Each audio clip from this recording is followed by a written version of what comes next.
এই তো সেদিন হাসপাতালে গিয়ে শরীরটা যেন অবশ হয়ে গেল।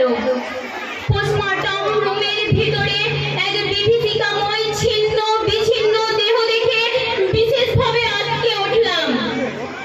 ডাক্তার বিশেষভাবে নিরীক্ষণ করে রিপোর্ট দেখিয়ে বললেন ওনাকে পুড়িয়ে মারা হয়েছে।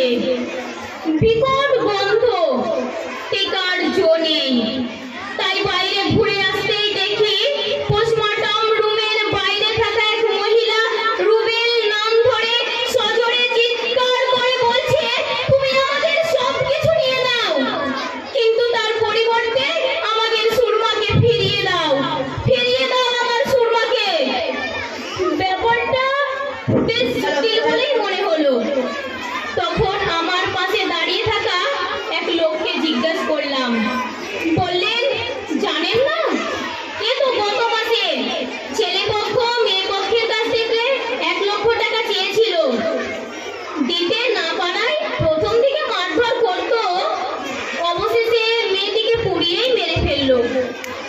তারপর কিছুক্ষণ আটকে রাখা নিঃশ্বাস সজোরে ফেলতে ফেলতে চললাম আর ভাবলাম সুরমার মতো কত যে মেয়ে এইভাবে পরলোক গমন করেছে তা শুধু পরলোকই জানেন। হ্যাঁ, আপনি ঠিকই শুনছেন।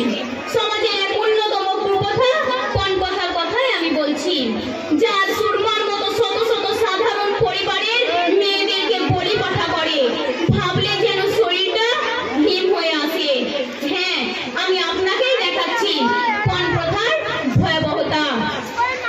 পণপ্রথা বলতে বোঝায় বিবাহের সময় বা বিবাহের পরবর্তী সময়ে ছেলে পক্ষ মেয়ে পক্ষের কাছ থেকে উপঢৌকন সোনা দানা গাড়ি সহায় সম্পত্তি আরো অন্যান্য কিছু দাবি করে।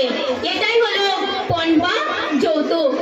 এই পণপ্রথা সমাজের বুকে এমন এক ব্যাধির বাসা বেঁধেছে যেখান থেকে বেরিয়ে আসা খুবই মুশকিল। এর